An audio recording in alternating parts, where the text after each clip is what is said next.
All right, we're good. All right, guys, welcome to a special Sunday stream. This is, I think, the 43rd Ask Me Anything live stream. So I had an idea where I kind of wanted to stream more regularly. I do enjoy the bi-weekly streams, but I always feel like maybe if I did more, it would be better. So I had a poll on my channel the other day. And I'm asking if one every 2 weeks is good, or if more is better, or if you don't really care. And I got some responses on the poll, and I figured, hey, why not? Let's try it, because these are fun streams. So if you missed the live section or live portion of this stream and you're watching the replay of this on my channel, welcome. This live stream is something that gives me a chance to just express my thoughts and ideas that I'm working on, and also gives you guys a chance to ask me some questions. So if you want to catch the next stream, the plan is going to be Saturday, January 28th, and I'm going to continue with the bi-weekly streams on Saturday, and then just maybe try to throw in a stream on Sunday when I can, or when I'm available, and then kind of just go from there. Yo, Martin, what's up, dude? How's life, man? How's the grind? The business, school? How is everything? I hope you're doing well. So, no plan for today, really. I just want to kind of talk about maybe some ideas with the channel moving forward and what I have planned. So yesterday I released a video that was titled 5 Ideas for Life, and this was a video that sort of went back to my roots of video editing, where I was really structured with the video, and I don't know if you can tell, but it was pretty much scripted, where beforehand I wrote out all the 5 parts, so I had a clear idea of what I wanted to talk about. Like, I knew beforehand the exact 5 topics that I wanted to talk about in the video. And this is how I used to make my YouTube videos in the past. And I've kind of shied away from that style because I feel like it's a little bit inauthentic. It doesn't feel natural, right, to like read off of like a script. But I wanted to go back and maybe try another video like that and see how I felt. And I didn't really like it. There's something about knowing exactly what you're going to say before you say it. It sort of bothers me. It's almost like it's too polished, if that makes any sense. I don't know if you can have a YouTube video that's too polished or not. School is absolutely terrible. Oh no, man. But business, I think I secured a deal. Yo, grats, bro. Grats. Nice. Gotta wait till Tuesday or so to find out. Hey, that's awesome, man. That's awesome. Yeah, school for people like you and me, it's always going to be terrible, right? Because I know, I don't know exactly how you think, but I have a pretty good idea of what your mindset is, and I feel like you're very similar to me. And school is just something, for some people it's just always going to be bad. It's just not going to work out, right? It's like school and the education system is not for everybody, right? And no one really wants to admit that. Like, some people I feel like are just naturally entrepreneurs, or they just gravitate towards that profession for whatever reason. There's just some people that are just like that. And there's other people in the world who are extremely book smart, and they love structure, and they love the literature and the writing and the reading. I don't know.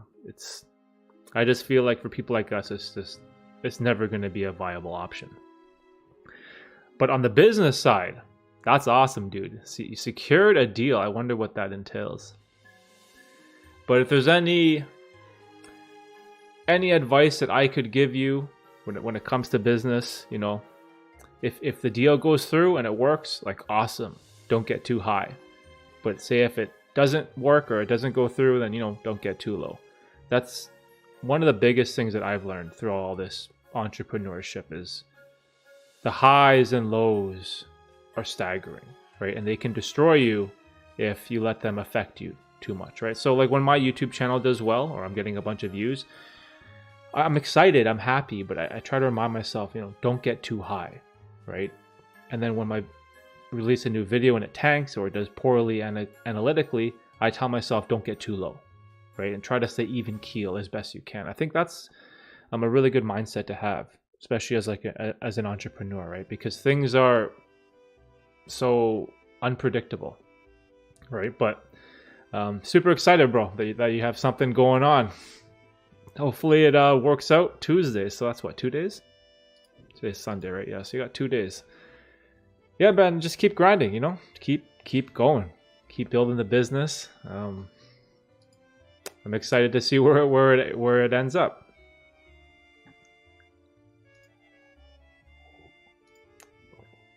That's good.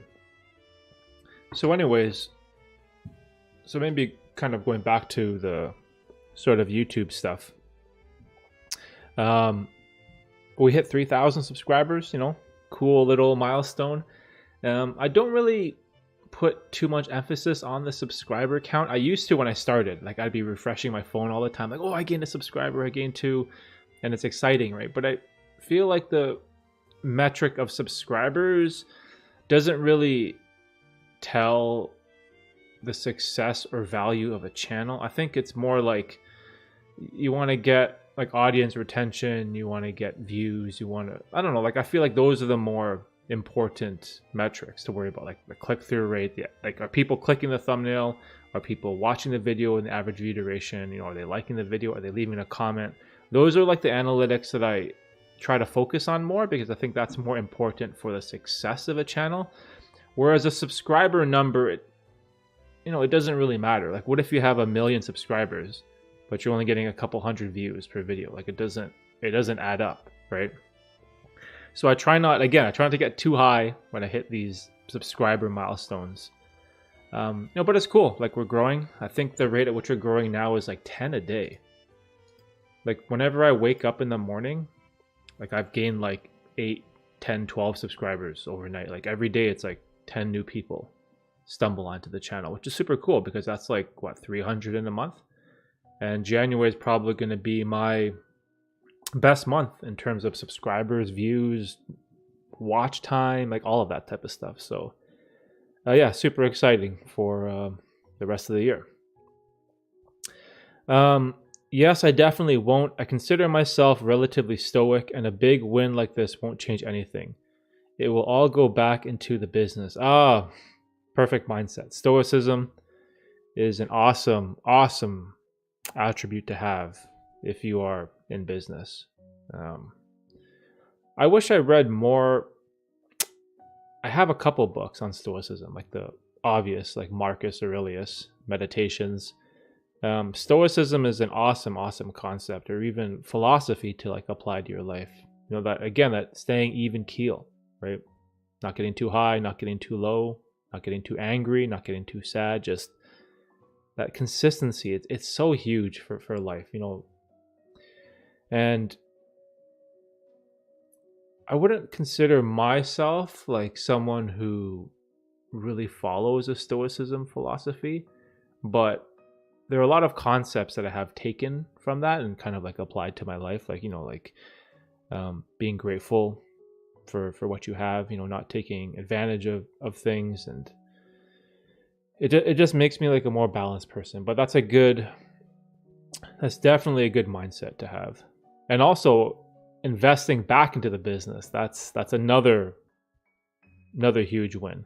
That's something that I do with like the Google AdSense money that this channel makes, or like the donations or whatever I get. I kind of I'll use it to, better camera gear, better video editing software, like a light. So like the stream is better, the quality of the stream is better. Like I usually try to reinvest every dollar I can. It's not quite the Mr. Beast model where you go broke and literally invest every single dollar you have.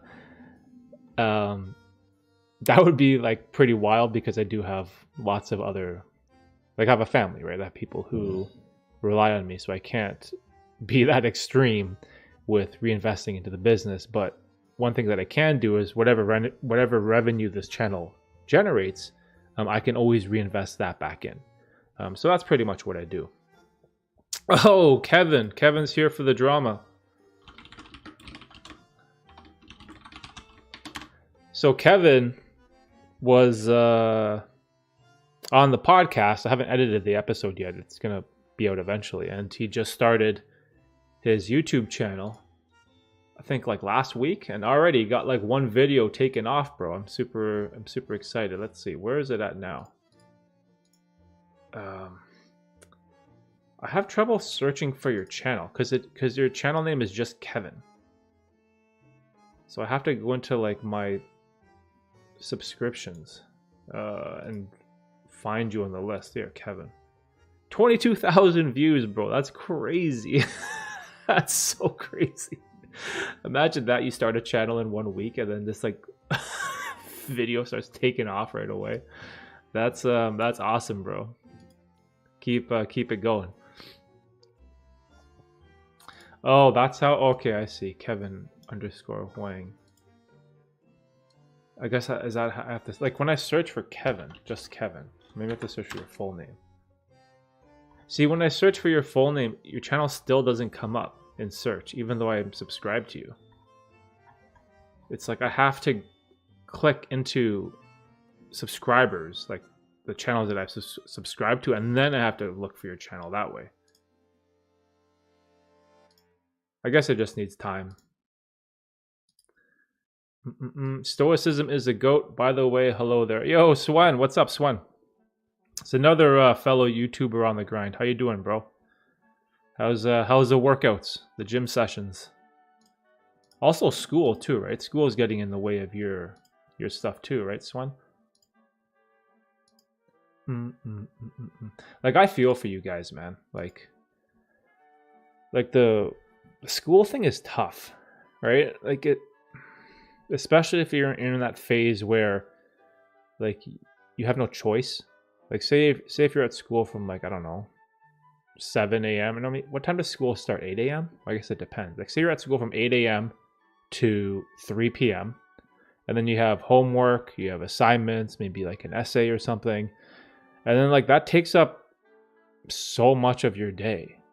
So it's tough to try to work on things like what Martin is doing, like working on his business, or Kevin and Swen working on their YouTube channels. Like it's tough, man. Trust me. Like I feel for you guys, right? But you know, if your business is really important to you, if your YouTube channel is really important to you, you need to find a way, some way, somehow, you know, to make time for that passion in your life. Because trust me, you won't regret it. The thing you will regret is if you didn't go after what you're passionate about, right? And you know, it's easy for me to say that in my position. Like, trust me, it's easy for me to be critical of you guys, but this is exactly how I felt when I was like 17, 18. Like I was in university studying physics and calculus. I couldn't care less about integrals or slopes or whatever, calculus, programming. Like I didn't care about any of that stuff, right? I just wanted to work on things that I was passionate about. And I think you can find a way, you know, if you manage your time properly. Maybe you have an hour or two at night to work on the business, or read up on a topic, write a script for a video. You know, maybe on the weekend you have some time to read a book that could, you know, increase your knowledge, the type of field that you're in. Like there's lots of things you can do. And this is why productivity and routine is very, very important. Like if you have structure in your life, then it's so much easier to fit in time for your passion projects. And whenever I don't do that, like whenever I go willy-nilly off the cuff, just, you know, I'll work on it when I have time, and I just kind of live my life without structure. There's all these random events and things that just eat up my time. It's like the basketball game is on, or we need to go to the grocery store, or maybe I need to cut the grass or shovel the snow, or fix a light bulb. You know what I mean? Like there's all these little things that come up in life where if you don't set a time, like this hour, 2 to 3, we're working on the business. And anything else, those other responsibilities in life, you do them at 3. You do them after you put in that hour, right? So make sure you give your passion project a priority, and then let all those other distractions in life, work on those after. But if you let all those distractions take up your current time in the moment, it's going to be hard for you to get that dedicated hour for your passion project. And even then, later on, you might be tired, right? Like, what if you have to shovel the snow, cut the grass, fix something, take out the garbage, go pick up something for your parents, right? And then after that, you're going to be tired, and then you might not have even the energy to do that 1 hour for your whatever business you want to grow or channel you want to make, right? So yeah, like structure, super important. Hey Nick, what's up, Nick? Sorry, I got to catch up on the comments. How you been, dude? How is everything? I am leaving the educational system in about 5 months because I am in the last year. I do not know what job I will work. Okay, so you got 5 more months, Swen? Yeah, don't worry too much about the job thing, because I was the same way. I had no idea where I would work, what company, what job I would get. But when you are in that phase, where you're looking for a job, or maybe you're handing out resumes or doing interviews or whatever, you'll find places, right? Just submit your resume everywhere, right? And you'll eventually find something, right? So don't get too caught up on that. It'll come. But if you're thinking about what job as a career, maybe that's a little bit of a different question, but I'm not sure. I came home this weekend to celebrate Lunar New Year with my friends and family. Gonna be back grinding again today. Oh yeah, happy Lunar New Year. Here too, last night there was a bunch of people shooting fireworks in my neighborhood. Yeah, really big event, pretty much in the Asian community. After the stream, I have Tina's brother and sister and my daughter's cousins coming over later, so we're gonna have a little lunch celebration for Lunar New Year, and I'm not sure exactly what we're gonna do, but probably some food or whatever.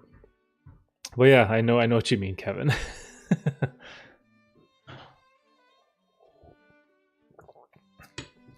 Swan, I'm sure you can scrap enough money from the internet in 5 months before you finish education to be able to live on your own.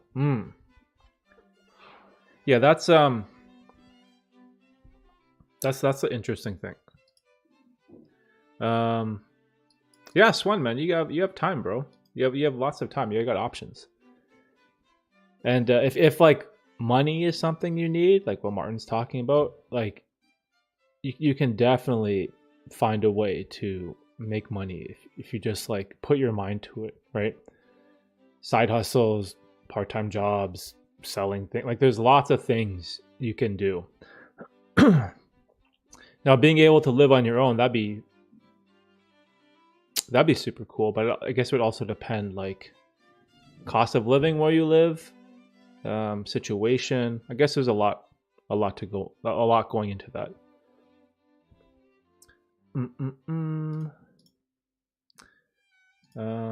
Hold on.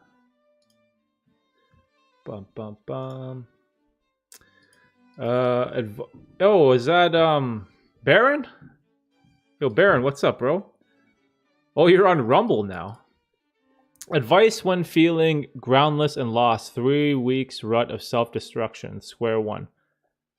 Oh, dude, did you move to Rumble? Actually, I haven't seen you post any videos on my subscription feed. Mr. Baron, the truth teller. How do I find your channel? Oh yeah, so you are on Rumble. How's Rumble treating you, bro? That's the platform of free speech, right?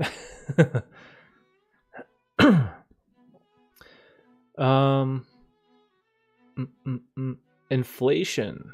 Plus, my family is getting old and my purpose is to provide. I feel that the times are getting harder. I feel scared and excited for the adventure that my life will fall into. Yeah, that's I think by now everyone is feeling that inflation, right? Is that safe to say? Like the whole world is seeing like the cost of living increase, and not just like rent or housing, like food costs, gas, right? Just like basic necessities for life, transportation, food, shelter, like, and even like hobbies. Like if you want to go watch a sporting event, or you want to buy like a video game, or go watch a movie, like everything is so expensive. So I'm sure we're all feeling this inflation that's going on. And this is probably, there's probably no better reason for learning about personal finance than now. Like I feel like it's so important, right? Especially now, to learn about money, the importance of personal finance. And I have a lot of coworkers, like at work, that I talk to who don't even know how much money they make at work. They don't even look at their paycheck. They don't even know where it goes. They kind of just like live their life without thinking about it. Well, which is fine. I'm not trying to judge them, but when you're living in a society where inflation is rampant and cost of living is skyrocketing and everything is just so expensive, like I feel like it's extremely important to have some type of education when it comes to your money and personal finance. Like how much money is coming in? Where is your money going? Is it all going to bills? Do you have any left over to save? Do you have anything left over for investments? Right? Like there's a lot to learn there. And I don't consider myself an expert by any means. Like I've studied, personal finance books, I guess you would say. Like I've read a couple of personal finance books. I've been to a few banking seminars where they talk about the importance of retirement and index funds and mutual funds. So I have a very crude, I guess, beginner's level understanding of finance to a point where I'm okay, right? I can go to the grocery store and buy anything and not really have to worry about it. Now, can I go to a car dealership and buy any car? No, I can't, right? But, the necessities for life, like rent, mortgage, food, shelter, that type of stuff, like I'm okay. And a big part of that is, limiting materialistic possessions. I think that's huge for a lot of people, escaping that materialism trap, buying extravagant clothes or shoes or jewelry to impress other people. Is that necessary? If you're struggling financially, that's probably like a terrible decision to make, right? And so that's one that I'm very cognizant of and one that I'm very aware of. I live like that minimalistic kind of lifestyle with, the same plain t-shirt. Like I have maybe 20, maybe 20, 25 of like the same shirt in like black, gray, dark gray, white, navy, like a bunch of, it's the exact same shirt, but in a whole bunch of neutral colors, like no logos, no brands. It's just simple. It's easy. And it's because like fashion, I don't care about fashion. It doesn't give me any value to my life. So yeah, definitely some things to consider if you're struggling financially, right? There's just so much to cover, right? There's just so much to cover.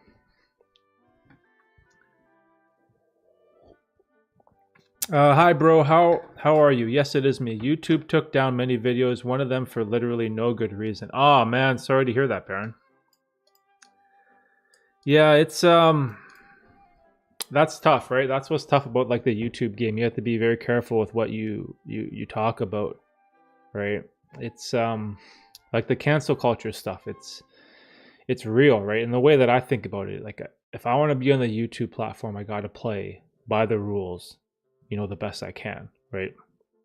Now, does that mean I'm going to lie about things? No, right? I try to be truthful and honest and share my opinions and perspectives as best I can, right? Now, of course, there's some subjects that I try to just stay away from, right? Like it's almost like it's kind of not worth it.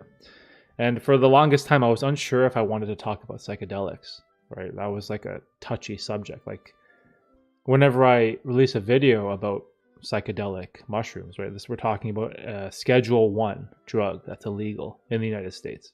Like Schedule 1. That's like as bad as it can get. And then when I do the AdSense, you have to like fill out this this checklist where it's like, this video contains recreational drugs. And there's like 3 options. It's like for educational purposes, and also like does not promote like there's all these things you have to check to get your video pre-approved for the monetization. And I was always like, is it worth it for me to talk about the subject of psychedelics? But it was something that benefited my life so much. I was like, I'm just going to talk about it. Like, it's so worth it to me. And it's kind of like the same with the gambling stuff. Like 2 very touchy subjects that I found like there was just so much benefit in my life that I was just willing to share it. If it got demonetized, then so be it. That's okay. But yeah, sorry to hear that your videos got taken down, bro. I keep relapsing to the self-destructive habit of gambling. Oh, hold on. What's up, Paul?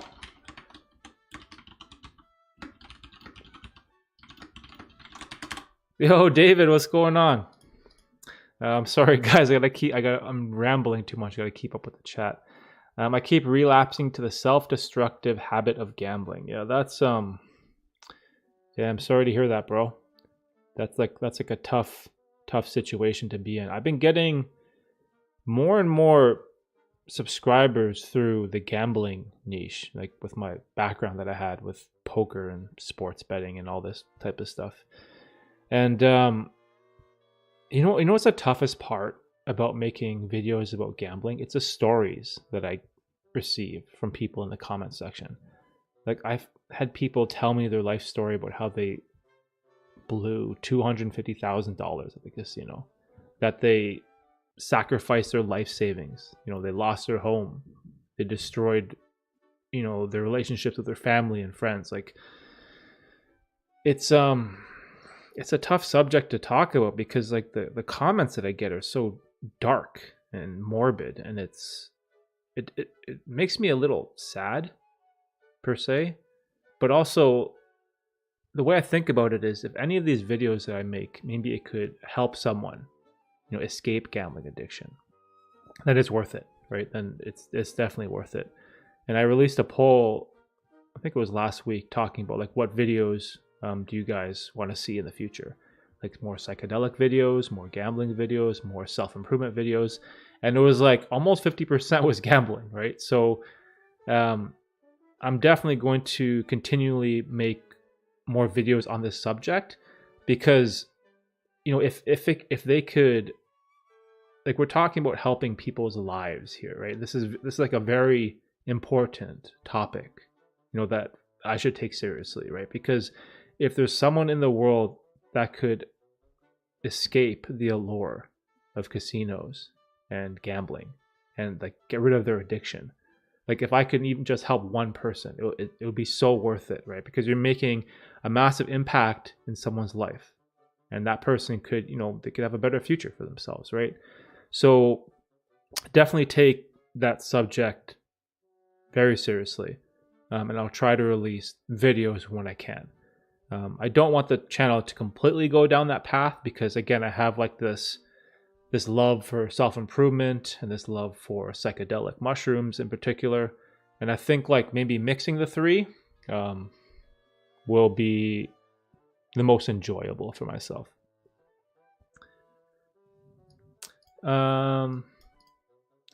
This stream has become a therapy session. Oh, that's depressing. I know I can live minimalistic because I have the strength to change my mental space, but because family has a lot of stuff, I can't change their mental space. Yeah, that's tough. You can only change what's in your control, right? You can't change your family's mentality. You can only do like the best for your situation, unless, you know, someone in your family is seeking out your advice. Maybe they want to make a change in their life, then you can help them. But I always feel like there's some people, they're unwilling to change, right? So I try not to talk about like any of this self-improvement stuff with like, say, like my coworkers or my friends that don't care, right? Because it doesn't matter what I tell them about like these habits that I follow. If they're not interested in it, then it's useless. It's like a useless conversation, right? Happy New Year, bro. What are you doing today, David? You guys gonna have dinner or something? I'm going to be honest, Paul. I've never understood gambling addictions. Surely if you wanted it bad enough to not spend money in a gamble, surely it's easy. Simply don't spend the money, no. Please correct me if I'm wrong. Seeing as gambling is an active action, surely it's easy to passively, not actively gamble.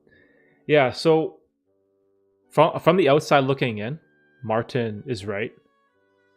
Like if you want to gamble, or if you have like a gambling problem, or you're like wasting your money at the casino, just simply don't go there. Like just don't make the trip there, right? It's pretty simple.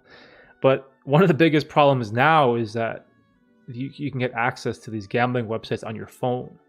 And so I talked about this in one of my other videos where like in the past you had to physically get in your car, drive to the casino, like walk into a brick and mortar casino and then place a bet. Like there's all these physical actions required. But now you just swipe on your phone and you have like gambling apps, slot machine apps, right? Websites, poker, blackjack, where you can deposit money on your phone. So it's like that access to placing a bet is so easy. There's so much less resistance, right? So I feel like this is a big part of why it's hard to kick gambling addiction, because it's literally right there. Now, I guess the best advice would be just to block all those apps, like just delete all those apps from your phone. But I'm sure, like, you know, when you go on like a social media detox and you delete Instagram and you're like, oh, I'm never going to use Instagram again. But there's always like that day where you just quickly swipe, you go back into the app store, then you just re-download it. So I feel like that's maybe what some people struggle with as well, right?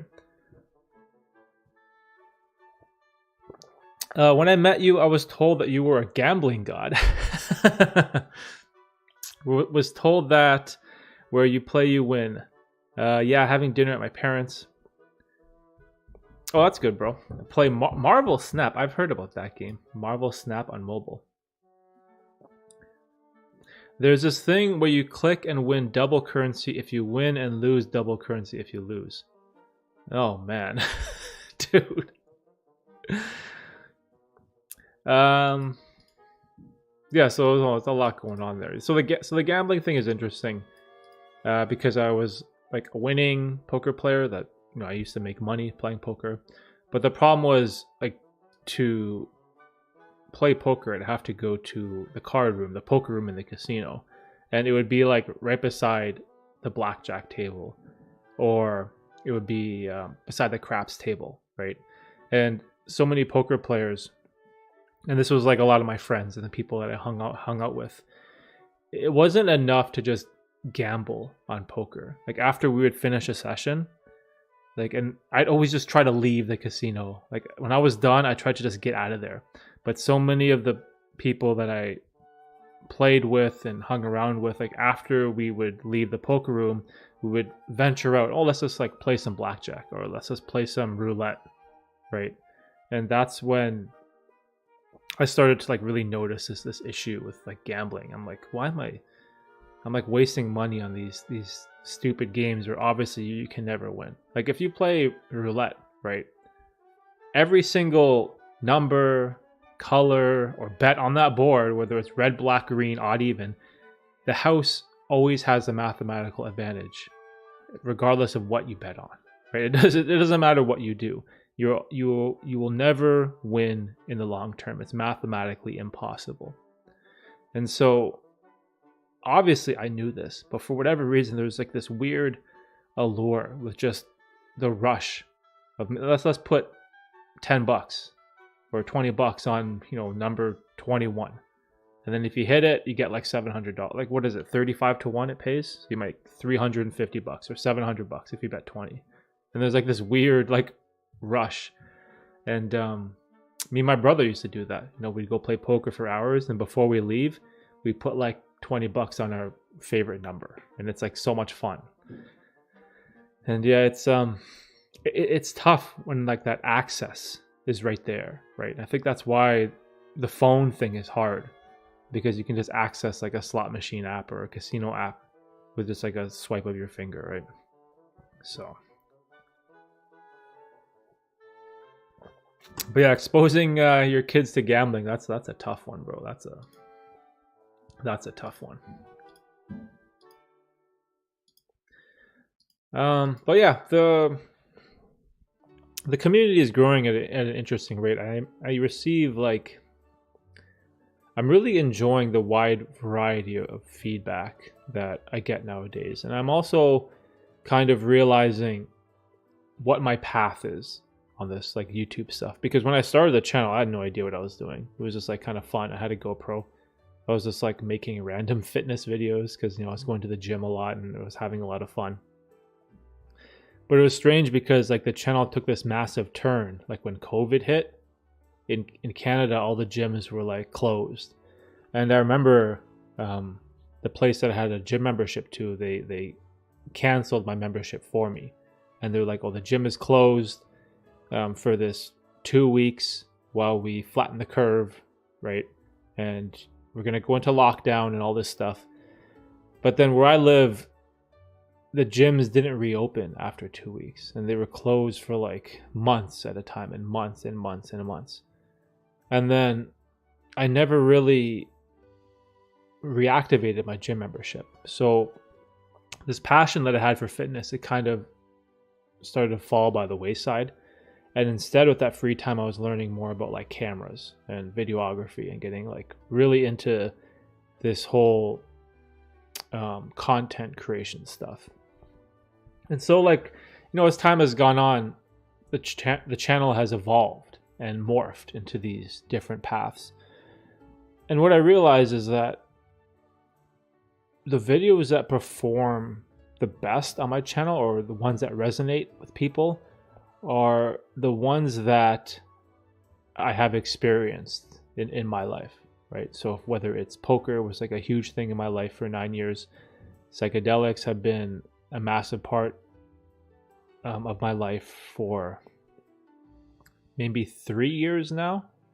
I think it's only about 3 years where I've really been getting into it. And also like the videography stuff, right?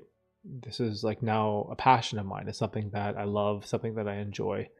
And so I think as viewers, I think like people are very smart to catch on to what is bullshit and what is not. Like I think you can really tell when someone is faking it, right? Like if I were to make a bunch of fitness videos now, right, it would feel out of place. It would feel as if I was being inauthentic. It's probably not genuine, right? Because I don't go to the gym anymore. I did build like a little workout home gym in my garage. I have like an incline bench press. I have adjustable dumbbells that go up to about 90 pounds. I have like a bunch of stuff where I can work out at home. But it's like I can't do barbell squats anymore. I can't do deadlifts. I can't do barbell bench presses. I can't do lat pull downs or seated rows or any of these exercises that those are like my favorite exercises to do at the gym. So now if I were to make like YouTube videos talking about like, oh, this is like a proper bench press form, you guys would probably see right through it, right? So it doesn't really make much sense. So it's sort of interesting how your channel evolves with your journey, right? And this is like the journey that I'm on. It's like this snaking path that's leading to this idea that I call psychedelic self-improvement, where it's kind of like the combination of self-improvement, where it's like you're adding good habits to your life, building discipline, but also using psychedelic mushrooms to aid in that process, and to use things like dissolving the ego to become a better person, to go on these like psychedelic trips at a macrodose level for self-exploration, and finding out what your problems are, your personal biases and your bullshit, and overcoming that and becoming a better person. And then also on the micro side, using psychedelics for improved focus, improved creativity, and just my overall productivity. These are all like benefits on the micro side. So I've been kind of conceptualizing this idea of psychedelic self-improvement for the channel, and also using that to get rid of like bad habits like gambling addiction, for example. That's like a huge one. If you go on a massive heroic dose of mushrooms and you realize that your gambling addiction is hurting your family or the people you love, you can't escape that. Right? Like, you can think about it when you're sober, but when you're under the influence of psilocybin, it's like soul crushing, and it gives you perspective about what you need to change in your life, right? So I think this is where all this stuff is leading to for me. Like, all these different paths are all diverging to this one idea of psychedelic self-improvement. And I think it's just like talking about, these kind of subjects and then making videos about them as best I can. So yeah, definitely no more fitness videos in the future.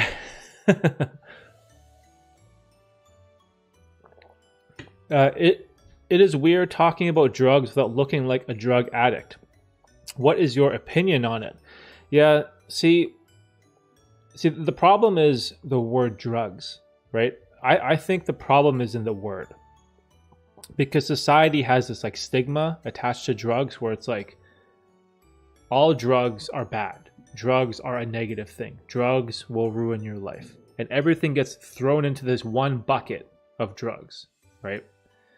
Now, the problem is some of them are vastly different than others. Like, take mushrooms and marijuana, for example. These are natural. Like, mushrooms grow from the earth, right? Or from cow patties or whatever. And marijuana is a plant. Like, these are natural substances that grow on earth, right? And then you look at the more, I don't know what you would call it, things like heroin and cocaine and methamphetamine and fentanyl. Like, these are also classified as drugs as well, but like, they're so much more detrimental to your life. And they are, I believe they're synthetic, right? These are like man-made substances. I could totally be wrong there. I know like there is some, like, I don't want to speak out of turn or say something that's incorrect, but like, the mushrooms and marijuana is lumped into this one bucket of drugs with heroin, with crack, with cocaine, with all these other things, right? And they're all viewed in the same light. And that's where I think there's a problem, right? Because they're not all created equal. Like, they're very different. And like, things like fentanyl, right? Like, a little bit of fentanyl, you'll die, kill yourself, right? It's like one of the most dangerous things there are right now. But like, marijuana and mushrooms, you could take a ton of this stuff and you can't overdose and die. Like, I'm 99% sure there's like been no one who's physically overdosed on the substance. Like, there are people who have taken them, done something crazy, like walk into the street or something and died, or maybe jumped off a bridge. Sure, like, that's different. But the actual physical compound of overdosing on it, just in and of itself, has never happened, or at least not that I've read about. So the drug thing is tough, right? It's like they're all lumping the same thing into one, which is, it's not how it works.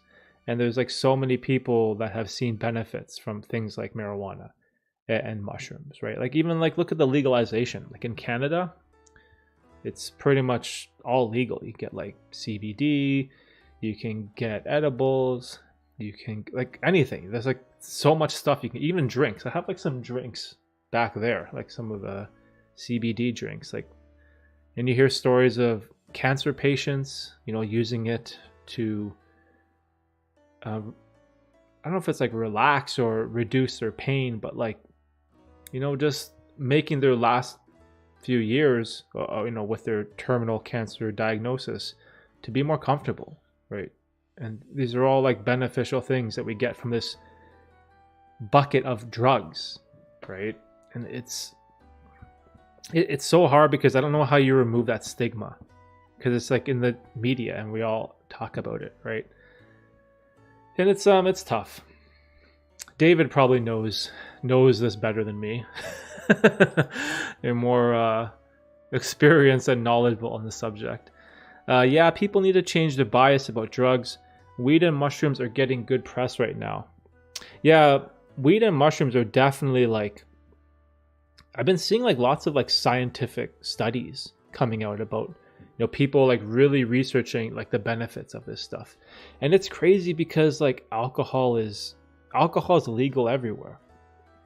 You can walk into a grocery store and buy a bunch of booze that will poison you and kill yourself. Like if you go to the beer store and you buy a huge bottle of rum, you can just walk in, buy the whole thing legally, take it to your home, chug it, give yourself alcohol poisoning, and you can die.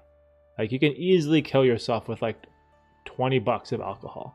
And that's a real thing, right? But alcohol is like this one drug that's like, oh, it's different. Alcohol is okay. And then, if you're someone that doesn't drink, it's like the one drug where people criticize you for not taking it. Like when you're at a party and everyone's drinking and you say, oh, I don't drink. Everyone is like, what? You don't drink? And they think you're crazy. And it's like, that is a wild, that's another wild stigma that's attached to something. Like, why does alcohol get a pass? And it's so detrimental for your health. It's so harmful for you. Like we have societies and groups called like, what's the acronym? MAD, Mothers Against Drunk Driving. Where like there's tons of people that have lost loved ones, family members, friends, to people who had too many drinks at the bar, drove home and killed somebody, right? Like how many stories of that have we heard in the media? Like there's so many. But alcohol is this drug where it is celebrated if you take it, and people criticize you if you don't, which is wild because sometimes I don't want to drink. Right? I'll have a drink every once in a while, but sometimes I don't feel like it, so I just say no. And people will be like, "Wow, you're not gonna have a beer? Like you're not gonna have a shot? Like what are you, a loser?" Like that's a reaction you get to people in the general public, right? It's very strange. But let's say Coke. In the media, it has never happened that a protagonist takes Coke and ends up positive. But I'm sure there are way more Coke users that are parents and are able to manage their lives and cocaine use. It doesn't take a toll on their work. And I think that's where the problem is, because since it's viewed as such a negative way, people that are having addiction problems don't come out for help. Yeah, see, like the cocaine stuff that's one subject I don't really know much about. Never tried it. I have a couple of friends who did, but I don't really know anyone personally that uses Coke on a regular basis. So that's sort of like that's one topic I don't really know much about. But yeah, I don't know. It's that's like one thing I don't really know. Like I know like the marijuana and mushroom things, because I have lots of personal experience when it comes to the benefits of that stuff. So that I understand. But the other drugs like Coke, heroin, meth, I'm not too sure. I've listened to podcasts from that guy, Dr. Carl Hart, and he talked about like if you get pure cocaine, it's actually not that bad. It's not as crazy as you think. It's actually enjoyable. You don't physically get addicted to it.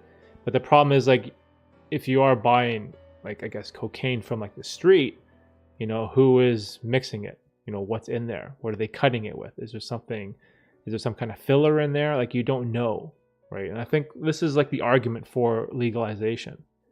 Like if you buy, like here in Canada, if you buy marijuana from the government of Canada on the website, then it's not going to have anything synthetic laced into it. Like it is regulated.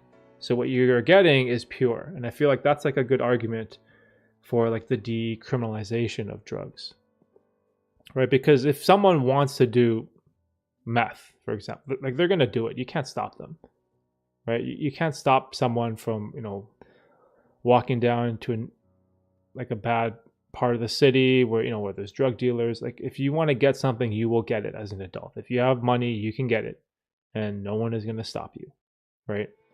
But if we had a way to decriminalize this stuff, and where if maybe you can regulate it and like make it safe, like people are going to get it regardless. You can't stop them. So at least in this sense, they can get it and they can get something that's pure, right? And not laced with things like fentanyl, which is like an epidemic in the US, right? I believe, because that's something that's like killing tons of people. And that's like sort of like what I'm worried about, like for like younger generations, right? If you have teenagers, like if you have kids, like that's probably a conversation I'd be having with them. It's like you don't want them to do drugs, not just because the drug in and of itself is bad. It's like, what is it cut with, right? Do you know where it comes from? Like, you don't, right? It's like from some guy, of a friend of some guy who knows a guy. It's always like down this rabbit hole of where it comes from. And do you know what's in it? No, right? So I feel like as parents, generally you tell your kids to like stay away from this type of stuff, right? So it's an interesting conversation, because I feel like adults will be adults. You can't stop people from doing stuff. It's like the whole prohibition argument, right? Like alcohol, for example. You know, you try to make alcohol illegal, people go crazy. And like adults will be adults, man. It's just like this is how it is. I never understood the people advocating for THC. It's a lose-lose situation when you try it. Yeah, I'm not sure. THC, like just THC from marijuana? Oh, D-Flex. Hey, what's going on? What's up, bro? Thanks for coming by the stream. How you doing? We're in a deep conversation with about substances. Have you ever met someone with ADHD? Does myself count?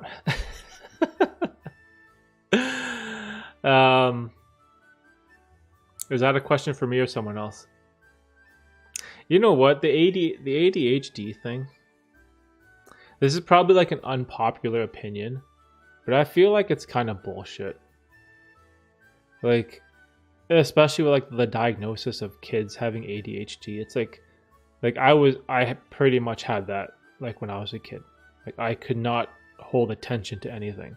But I feel like kids are bored, man. Like if you have like these teachers in school that are teaching about the history of your country, and if kids aren't interested in it, like they're not going to be interested in it, right? And instead there's like this, oh, maybe your kid has ADHD, let's medicate them. Like, is that real? is it just because, you know, kids are bored and have no interest in the subject? I don't know. I'm not a big fan of the whole ADHD type of thing, because I feel like I've been like that my whole life. But it's like when you find something that really interests you, that's when you have attention for it, right? And I don't know. I feel like medicating kids for stuff like that it's unfortunate. So, like imagine if you just had.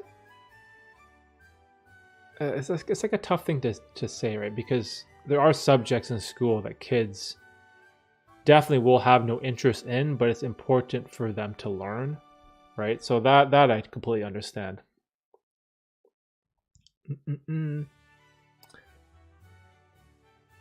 THC helps them a lot. THC helps with a lack of attention span. Let's see the benefits of THC. The most well-studied benefits are pain relief, improved sleep, reduced nausea and vomiting, improved appetite, improved quality of life. Wait, what does that mean, improved quality of life? See, the interesting thing is like there's lots of differences between THC and CBD, right? I think. Maybe we need to do some Googling on this stream.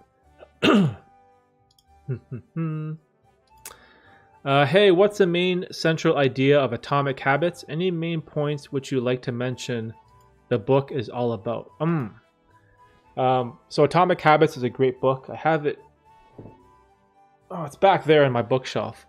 So the main idea with Atomic Habits is kind of like, I want to get this correct, but James Clear talks about this sort of like circle of the habit, and like sort of like what trigger. Oh man, I want to get this right. He kind of talks about whenever you have like a certain habit in life, right? Your environment plays a huge role in what you do on a daily basis. And he talks about the importance of a cue. And what a cue is, it's something that triggers your habit. So say, for example, we were talking about gambling, right? A cue for people who are addicted to gambling could be all like the lights and the sounds, the ding, ding, ding, ding, ding, ding of the slot machines, right? That is the cue which triggers your habit or addiction for gambling, which turns into an action, right? So the cue triggers the action for you to do something, and then by you doing that action, you get this sort of like a feedback loop, right? You get this like positive reinforcement of, oh, this is fun, this is enjoyable. You get that like dopamine rush, and then it kind of circles back to the cue.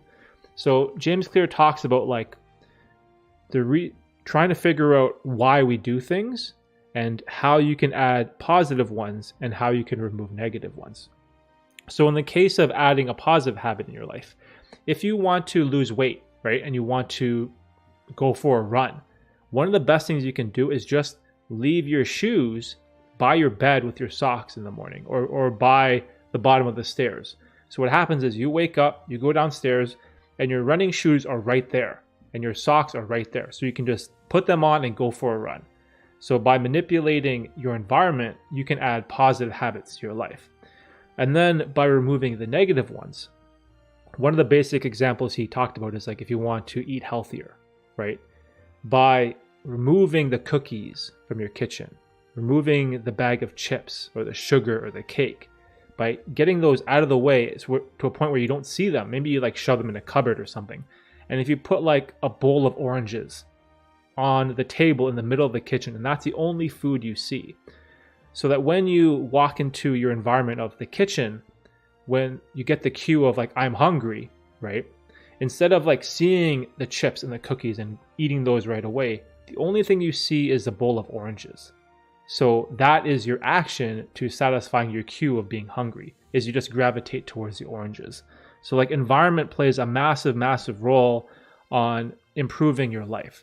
And I think this is the core idea of the book. Like Atomic Habits, if you want to add positive habits or if you want to remove the negative ones, James really talks about the root causes of why we do what we do and how you can develop strategies to better your life. And I think that's like, or at least that was my biggest takeaway from the book. And I kind of use that. I use that as like a reminder to whenever I want to do something. Like say if I want to be more consistent with my workouts, or I want to record more YouTube videos, right? Or I want to do more of these live streams, just like, you know, setting up the environment, having my cameras ready, having my lights ready, you know, having my computer ready, my desk clear, just creating an environment which is beneficial to the positive habits and which adds friction to the negative ones. Like if I want to stop eating like junk food, I will buy less or stuff them in the back of the cupboard so where I can't see them. Like you add more steps or you add friction to doing the negative habits, and you make the positive habits a lot more accessible and easier to do. So that's probably like my my best understanding of the book.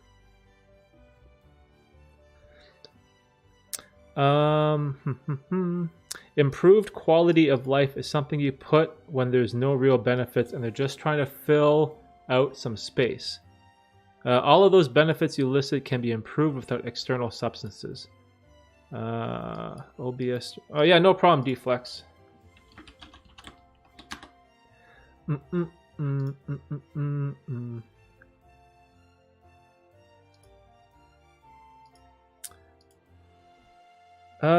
Okay, so all those benefits you listed can be improved without external substances.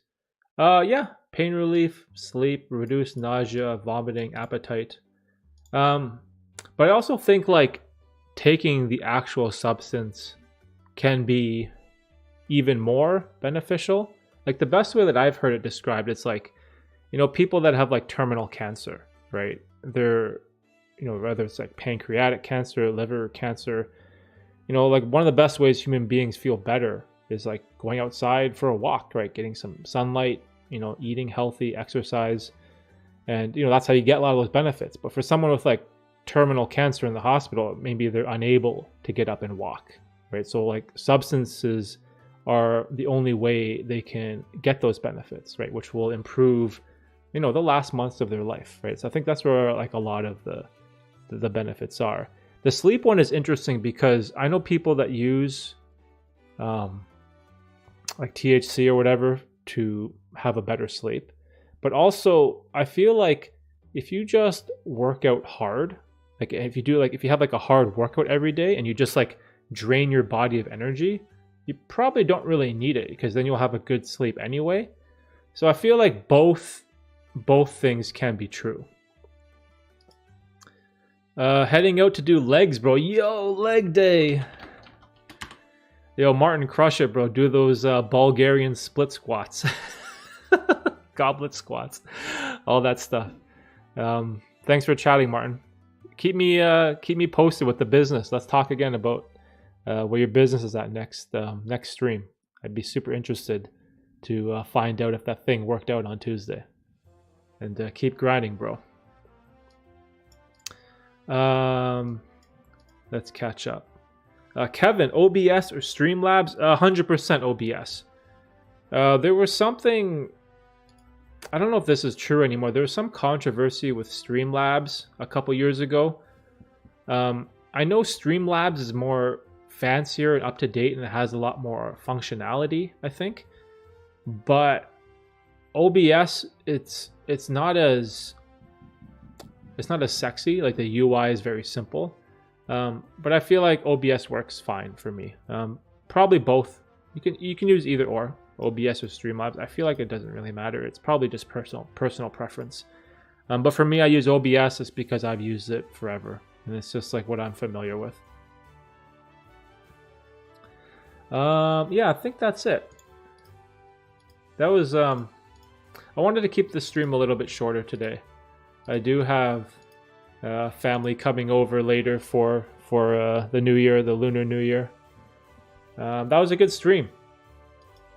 Let me know if you guys enjoyed this random Sunday stream. Like, was this good? Do you enjoy having a stream every week rather than every two? I feel like it'd be better.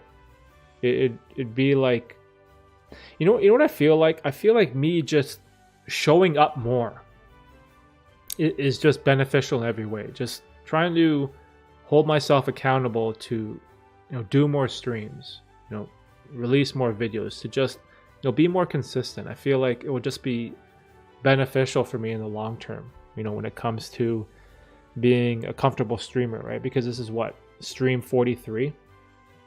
Imagine if I get to stream 143, how much better I will be at speaking, how much better I will be at conveying my opinions and ideas about certain topics. I feel like I should put in more reps, right? More repetitions to try to achieve this level of mastery, right? So yeah, I think more streams in the future will be good. It's something that I definitely want to work on. Peace, bro. Connecting to your audience is important, and streams every week would be awesome. Okay, cool. Thanks, Swan. I'm thinking, I've just been thinking like, let's just do more, right? Let's get better. Like, how do you get better? You put in the work, right? You show up. So I think I'll try. There's probably going to be some weekends where I definitely won't be able to stream, but you guys can for sure count that I will stream at least once every 2, and then I'll try to add these more random sporadic streams when I can. So if you guys want to catch the next one, make sure you hit that stupid bell button. There's like a bell notification button near the subscribe button. If you click the bell, you'll get that notification when the stream goes live. So if I do have like a sporadic live stream, then you'll know when it comes up. So I think that's it. Swen, Martin, Kevin, Deflex, David, who else? Paul showed up. Nick was here for a bit. Baron, thanks for coming to the stream. This is awesome, and let's do it again next week on the 28th. And I hope you guys all have a good weekend and happy Lunar New Year. And I'll see you next time. Peace, peace, peace.